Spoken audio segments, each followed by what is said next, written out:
રામ રામ દોસ્તો. તો દોસ્તો, હવે છે ને મીડિયા ટ્રાયલની દિશા થોડી બદલાઈ ગઈ છે. હવે મીડિયા દ્વારા કહેવામાં આવી રહ્યું છે કે આ આંકડો તો સીઆઈડી, આ નનામો પત્ર જે લેટર કાંડ છે ને, એ તો સીઆઈડીએ બધાને કીધેલો છે. આ 6000નો આંકડો આમ સીઆઈડીએ આપેલો છે. બોલો દોસ્તો, સીઆઈડી તો 400 કરોડથી 172 થી 91 આવી છે. તો આ આંકડો સીઆઈડીએ જો 6000 કરોડ આપ્યો હોય તો 400 કેવી રીતે આપી શકે? સીઆઈડી જો આંકડો આપતી હોય તો 6000 કરોડ આપે કે 400 કરોડ આપે? પણ આ નનામો પત્ર એ જે મીડિયા દ્વારા ફેલાવવામાં આવ્યો, ચગાવવામાં આવ્યો, એની ઉપર કોઈનું ધ્યાન ના જાય એટલે હવે કહે છે બેનર કોણે લગાયા, એ કેમ સીઆઈડી જાંચ નથી કરતી? વાહ ભાઈ વાહ, બેનરની ચિંતા છે પણ આ નનામી પત્રની ચિંતા નથી. આ કેમ ચિંતા નથી કોઈને? આ મીડિયા ટ્રાયલ કેમ ચાલી રહ્યું છે? હજુ પણ એક નિર્દોષ વ્યક્તિને મીડિયાએ ટ્રાયલ કરીને એને જેલ ભેગો કર્યો. હવે કાંઈ જ ના નીકળ્યું તો હવે કેવું કેવું દબાણ લાવી રહ્યા છે આ ન્યાયપાલિકા ઉપર. એ એમ હવે મીડિયા મથી રહી છે કે અમે જ સાચા છીએ, અમે જે જજમેન્ટ આપ્યું એ જ સાચું છે, અહીંની કોર્ટો ને એ બધું ખોટા છે. વાહ ભાઈ વાહ, મીડિયા હવે એવું દર્શાવી રહી છે દોસ્તો કે આ કોર્ટોને એમને તો કંઈ નથી આવડતું. એ અમે જે જજમેન્ટ આપીએ, અમે કહીએ કૌભાંડ, એ કૌભાંડ. અમે કહીએ આ દોષી છે, આ મહાઠગ છે તો મહાઠગ. શું આ દેશ આવી રીતે ચાલવાનો છે? મીડિયા ટ્રાયલથી, મીડિયા દ્વારા આ જે લોકોને નિર્દોષોને ઠગ, મહાઠગ, કૌભાંડી આવું બધું કહીને એ વ્યક્તિએ, મારા સૂત્રો દ્વારા જાણવા મળ્યું કે એ વ્યક્તિએ આ ખોટું, કોઈ પણ સજ્જન વ્યક્તિ શું કરે? કોર્ટમાં જાય કે આ ખોટા મને માનહાનિ કરે છે તો માનહાનિનો કેસ કર્યો. એટલે બદલાની કાર્યવાહી મીડિયા દ્વારા થઈ છે દોસ્તો. આ બદલાની કાર્યવાહીનો ભોગ બનાવવામાં આવ્યા છે. સીઆઈડી પાસે કોઈ લેટર હોય, નનામું આવેલો હોય તો એ જજ સાહેબને બતાવે. સીઆઈડી મીડિયાને થોડું બતાવે. મીડિયાને શું સીઆઈડી ન્યાયપાલિકા સમજે છે? જો મીડિયાને પત્રો આપતી હોય તો જે નનામી પત્ર અમને મળ્યો ને આવું બધું સીઆઈડી પાસે આવ્યો હોય નનામી પત્ર, તો એ કોર્ટમાં રજૂ કરશે. તમને શું કામ રજૂ કરશે? તમે કઈ જજમેન્ટ આપવાવાળા છો? મીડિયા ટ્રાયલ ચલાવી આવી રીતે દોસ્તો કે સીઆઈડીને આવો પત્ર મળ્યો છે, સીઆઈડીને મળ્યો હોય તો સીઆઈડી આગળ જાંચ કરશે. તમે જાંચ કરવાની રાહ જોઈ નહીં અને એ પહેલા જ એને ઠગ, મહાઠગ એક નાનામાં પત્ર ઉપર કહી દીધો. એક નનામા પત્ર ઉપર મહાઠગ, કૌભાંડી વગેરે હજુ પણ કહે છે. લગારે લાજ શરમ નથી? અહીંયા જજમેન્ટો હવે કોણ સંભળાવવાનું છે આ દેશમાં? હવે ગુજરાતમાં ન્યાયપાલિકા સંભળાવશે કે આ મીડિયા વાળા બેસીને આ બધા જજમેન્ટ સંભળાવશે? આ દેશને હું તમારે કઈ બાજુ લઈ જવો છે? આ ફતવાઓ મીડિયા દ્વારા જેને કહેશે કે આ મહાઠગ છે તો એને મહાઠગ કહેવાનું છે. આ બધું હવે કોર્ટ અને હવે ગૃહમંત્રી સાહેબ ખુદ કહે હવે કે આ લોકો મહાઠગ કહે છે એ યોગ્ય છે, આ કૌભાંડ કહે છે એ યોગ્ય છે. હવે જજમેન્ટ ન્યાયપાલિકા કહેશે પછી કહેવું જોઈએ કે પહેલેથી આ લોકો નક્કી કરે એ તમારે પછી એ પ્રમાણે તમારે બધાને બોલી દેવાના છે ઠગ, મહાઠગ, કૌભાંડી. કોઈ નહીં, કોઈ માટે જગ્યા તો રાખો. ન્યાયપાલિકા માટે કઈ નથી રાખતા, કોઈના માટે નથી રાખતા. બધી જાંચ આ લોકોએ કરી દીધી. મીડિયા ટ્રાયલ થઈ ગયું, એને દોષી પૂરી નાખ્યો. વાહ, હવે કઈ નહીં, આખી જિંદગી એને પૂરી રાખો. તમને સંતોષ થતો હોય મીડિયાને ને સરકારને ને બધાને, તો નિર્દોષો બધાને, મને પણ ઉઠાઈને તમે જેલ ભેગો કરી નાખો. હું એકલો અવાજ ઉઠાવું છું કે બીજા ઘણા બધા તો હવે ઉઠાવે છે, એ બેનરો લગાવે છે. કેટલાને તમે ચૂપ કરાવશો? તમારી તાનાશાહી કરશો પછી? આ મીડિયાનું જ બધું તમારે સાચું માનીને કાર્યવાહી કરવાની હોય તો મીડિયાએ તો મારી ઉપર પણ ફરિયાદ ઠોકી છે. કરો જેલ ભેગો. હવે એક પછી એક બધાને, તો હવે મીડિયા બધાને આરોપી બનાવીને રજૂ કરી દે છે. તો મીડિયા ટ્રાયલથી તમારે બધું કામ કરવાનું છે આ દેશમાં કે પછી કોઈ નિર્દોષનું કોઈ થોડુંક તો એનું કઈ તમારે જોવાનું છે. આ દેશની સિસ્ટમો હેના માટે બનાવી છે?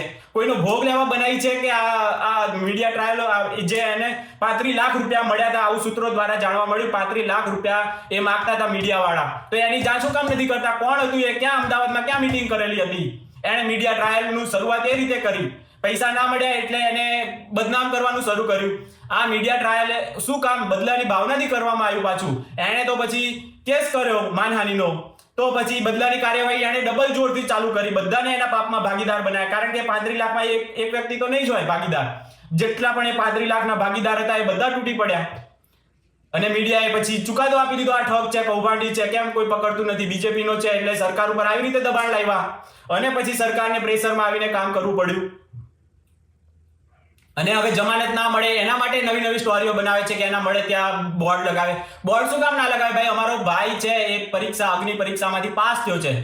કોઈ પણ આ ભારતની ગુજરાતની સંસ્કૃતિ છે, કોઈ પણ સારા નંબરે સારા આગળ આવે તો એના ક્લાસીસ વાળા એનું ગૌરવ લે છે, એના સમાજ વાળા એનું ગૌરવ લે છે, એની સ્કૂલમાંથી એ નંબર લાવ્યો હોય એ લોકો ગૌરવ લે છે. એ ક્લાસીસ વાળા પૈસા ખર્ચીને બેનરો પણ લગાવે છે, પેપરોમાં જાહેરાતો આપે છે કે અમારો ભાઈ અમારા સ્કૂલનું ગૌરવ, એમ કે અમારા ક્લાસીસનું ગૌરવ, આ નંબર 1 થયો છે, આ પરીક્ષામાં ઉત્તીર્ણ થયો છે, આટલા ટકાએ ઉત્તીર્ણ થયો છે. આ તો ગુજરાતની સંસ્કૃતિ છે. તો અમારો ભાઈ અગ્નિ પરીક્ષામાંથી ઉત્તીર્ણ થયો છે તો શું કામ એના સપોર્ટરો હવે બહાર ના આવે? અત્યાર સુધી તમને બધી જાંચ કરવા દીધી, બધા ચૂપ હતા ને, કોઈ બહાર નતું આવ્યું, બધા ચૂપ હતા. તમારી મીડિયા ટ્રાયલ જોતા હતા, બધાને એમ હતું કે હવે સરકાર શ્રી કંઈક આમાં જાંચ કરશે અને જે દૂધનું દૂધ પાણીનું પાણી કરશે. તો 6000 કરોડ જેવું કાંઈ ના નીકળ્યું, 400 કરોડ જેવું પણ કાંઈ ના નીકળ્યું, 172 કરોડ જેવું પણ નથી કાંઈ. હવે 91 કરોડે આવી ગયા છે તો એ હજુ પણ 1000 કરોડ પણ ના નીકળ્યું એમ કહે છે. અહીંયા 100 કરોડ પણ નથી નીકળ્યું, 100 કરોડ પણ નથી નીકળ્યું, કોઈનો રૂપિયો દબાયો નથી. અને એ ખુદ કહે છે જેના બી હોય એને હું આપી દઉં. તો પછી હવે હજુ પણ કેમ આ દેશને નિર્દોષોને ફિટ કરવા માટે જે ન્યાયપાલિકા ઉપર ભરોસો કેમ તૂટે છે? આ મીડિયા જે જજમેન્ટ આપે એ જ જજમેન્ટો પર આ ચાલવાનું છે સરકારો એને બધાએ. તો પછી બધાને ફાંસી લટકાડી દો તમે. અમે શું કામ જીવીએ છીએ? બધાને ગોળીઓ માર દો, બધાને અમને લટકાઈ દો. મીડિયાને અમને ફાંસી આપીને સંતોષ થતો હોય મીડિયાને તો ફાંસી આપી દો, હું ચડવા તૈયાર છું પહેલો જ. દોરડું એ હું લઈને આવીશ, બરાબર? તમે કહેતા હોય ને ત્યાં હું ફાંસી લટકી જઈશ. તમને આ જ રીતે તમારે દેશ ચલાવવો હોય, આ જ રીતે ગુજરાતને ચલાવવું હોય ને તો તમે આ રીતે ચલો. મારાથી નથી આ જોવાતું, મને ફાંસી લટકાઈ દો, બરાબર છે? હજુ પણ કેવું આખું 35 લાખનો આ ગીરોહ આખો, એની ઉપર કોઈ કાર્યવાહી નહીં, એની ઉપર કોઈ જ નથી થતું. શા માટે મીડિયા આટલું બદનામ કરતી? એને શું કામ ઇન્ટરેસ્ટ હતો આમાં? એ બધું તમે કેમ તપાસ નથી કરતું કોઈ? કે મીડિયાને જ કેમ આટલો બધો ઇન્ટરેસ્ટ હતો? બીજા કોઈને નહોતો, ખાલી મીડિયાને જ હતો. પીડિત હતો એને બી એટલો બધો ઇન્ટરેસ્ટ નહોતો. એને ખાલી એના પૈસાથી મતલબ છે ને. પીડિતને એનાથી મતલબ છે, એના પૈસાથી મતલબ છે. તો એ પીડિત તમે લાવો, એને પૈસા આપી દે, એ જ જોવાનું ને સરકારે કે CID કે કોર્ટે કે કોઈને પણ એ વ્યક્તિને મહાઠગ, કૌભાંડી આવું બધું ચિતરવામાં કોનો ફાયદો હતો? શા માટે લોકોને આવું બધું કરવું પડ્યું? નહીંતર એ તો વ્યક્તિ કેટલો માસૂમ વ્યક્તિ, એણે કોર્ટનો રસ્તો લીધો કે મારી ઉપર માનહાનિ થાય છે તો મને કોર્ટ ન્યાય આપશે. તો એને મીડિયા ટ્રાયલનો ભોગ બનાવવામાં આવ્યો. એ મીડિયા સમજી કે અમે જ અહીંયા જજ છીએ. મીડિયા તો કહે છે અમે જ અહીંયા જજ છીએ, અમે જ કહીશું કૌભાંડી અને તું છે માઠગ ને આવું બધું અમે જ કહીશું. એ જ બધાએ માનવું પડશે. હું માનવા તૈયાર ના થયો તો મારી પર પણ ફરિયાદ કરો, ફરિયાદ કરો. હવે ફાંસી લટકાવડાવી દો, બસ હું તો તૈયાર જ છું ફાંસી લટકવા માટે. હવે મીડિયા જજ સાહેબો આટલું બધું કહેતા હોય તો CID હવે કરી નાખો જેલ. મને આ દેશની સિસ્ટમો છે ને આ રીતે સ્વયંભૂ કામ કરવા માટે ક્યારેય બનાવવામાં નથી આવી. નિર્દોષોનો ભોગ લેતી હોય ને એવી સિસ્ટમો ક્યારેય છે ને એ ચાલે નહીં. AI નો ડર ખાલી એટલો જ છે કે ક્યારેક સ્વયંભૂ નિર્ણય લઈને કોઈનો ભોગ લઈ લેશે ને પ્રોબ્લેમ ત્યારે થવાનો છે. એટલે ખાલી AI નો ડર છે, આર્ટિફિશિયલ ઇન્ટેલિજન્સ કે જે બધું અત્યારે આવ્યું છે એનો ડર એ જ છે કે સ્વયંભૂ સિસ્ટમ જો કામ કરીને કોઈનો ભોગ લેશે ને ત્યારે પ્રોબ્લેમ છે. તો આ સિસ્ટમો સ્વયંભૂ કોઈનો ભોગ લેવા માટે નથી બની. મીડિયા ટ્રાયલમાં કોઈનો ભોગ લઈ લેવો આ યોગ્ય જ નથી. પણ આ મીડિયા ટ્રાયલનો ભોગ દેશમાં બધા બની રહ્યા છે. મોદી સાહેબ બન્યા છે, અમિત શાહ સાહેબ બન્યા છે, બધાને બનાવ્યા છે મીડિયા ટ્રાયલનો. VK સિંહ સાહેબ બનાવ્યા છે, VK સિંહ સાહેબને. એ તો પ્રોસ્ટિટ્યુટ કહે છે, બોલો. તો આ મીડિયા ટ્રાયલોથી આ દેશ ચાલવાનો છે. એ લોકોના જજમેન્ટ પ્રમાણે દેશને ચલાવવાનો છે. એ લોકો જે કહે એ જ સાચું કરવાનું છે. કારણ કે એ લોકોને 35 લાખ ના મળે. આ સૂત્રો અમને આટલી જાણકારી મળતી હોય તો CID પાસે તો ઘણી બધી જાણકારી હશે. ક્યાં મિટિંગ થઈ, લોકેશન ક્યારે થઈ, ડેટ બેટ બધું હશે. તો એની પર કેમ જાંચ નથી થતી? ખાલી એક સાઈડ તમે બધું જ એનું ચેક કરી લીધું, એડિટ ચોટીનું જોર લગાવી દીધું અને કાંઈ જ નથી નીકળ્યું. હવે ખબર પડી ગઈ કોઈ ડિફોલ્ટ નથી એવું સોગંદનામું રજૂ કરી નાખે છે. તો હવે જાંચમાં કંઈ બાકી તો રહ્યું નથી. 5 દિવસમાં પૈસા આપી દેશું એવું કહે છે CID. તો એ તો નથી આપવાની. આપવાના તો ભૂપેન્દ્રસિંહ ઝાલા સાહેબ જ છે ને, બીજાને જ આપવાના છે ને. તો બીજાને ટાઈમ આપો અને આપી દેશે. પણ હવે કાવતરું એ રચાઈ રહ્યું છે મીડિયા દ્વારા, મીડિયા ટ્રાયલ દ્વારા કે આ બહાર નીકળીને પછી બધાના પૈસા આપી દેશે. તો એક બેને અમે હોદીને લાવ્યા હતા એ પણ જતા રહેશે હાથમાંથી. એટલે આ લોકોને કેટલી વિધવાઓ બહેનોના અને બધાના ઘર બંધ થયા છે, કેટલા લોકોને બેરોજગાર કરી નાખ્યા છે. આ બધાની થોડીક પણ જો આપણી ન્યાયપાલિકાને ફિકર હોય તો હું એમ કહું કહેતો જ નથી તમે છોડી દો એને, તમે છે ને ફાંસીએ લટકાવી દો, પણ એક ચાન્સ તો આપો લોકોના પૈસા આપવાનો, અને પછી એને ફાંસીએ લટકાવી દો, મને ફાંસીએ લટકાવી દો એટલે તમારો કાંટો દૂર થઈ જાય. પછી તમે તમારે જે રીતે તમારે જેમ ચલાવવું હોય ને એમ આ દેશને બરબાદ કરવા માંડો તમે. બસ મને કોઈ ટેન્શન નથી.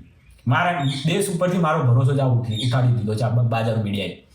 દેશ ઉપર મને થોડીક પણ હવે છે ને એ નથી, કોઈનું કાંઈ ભલું થવું હોય કે મરે જીવે આ બધા હશે ને ત્યાં સુધી કોઈનું કાંઈ ભલું થવા નથી દેવાના. એ બધાને ન્યાય અમે અપાવીએ એમ કરીને બે કૂતરાઓની લડાઈમાં એ આવીને ટપકીને એ બધો રોટલો ખાઈ જાય છે. આ ધંધો કરે છે બાજાર મીડિયા, અને મારાથી આ નથી જોવાતું એટલે મેં અવાજ ઉઠાવ્યો છે. હવે તમે ફાંસી લટકાડો કે સરકાર ઉપર દબાણ ફલાણ એવું આપણો કોઈ ઈરાદો નથી. તમારે જે કરવું હોય તમે ન્યાયિક રીતે કરો. મીડિયા ટ્રાયલનો ભોગ બનાવીને લોકોને તમે જેલમાં સડાવડાવશો, આ બધું જ કરવું હોય તો અંગ્રેજો હારા હતા. કમસે કમ એની સામે અવાજ ઉઠાડનારાને જે કરતા હતા ને, બાકી તો બધા શાંતિથી જીવતા હતા જ. ખાલી આઝાદી લેવા વાળાને જ પ્રોબ્લેમ હતો ને. તો આવી આઝાદી લીધી છે શું લેવા લીધી છે? આવા બલીના બકરા બનવા નિર્દોષોનો ભોગ લેવા માટે આઝાદી લઈ લીધેલી હતી. આખી દુનિયામાં આઝાદી એ લોકોને આપી હતી. આખી દુનિયાના 60 દેશોમાં કોઈ નહોતું માગતું આઝાદી. અહીંયા આપણે માગતા હતા, એ બધાને આપતા હતા ને એ બધામાં આપણને આપી દીધી. કોઈ આઝાદી, હું તો એવું જ માનું છું. આ સિસ્ટમ ખાલી બદલાણી એ વધારે સારી ચલાવતા હતા અંગ્રેજો, એનાથી આ ખરાબ સિસ્ટમ ચાલી રહી છે.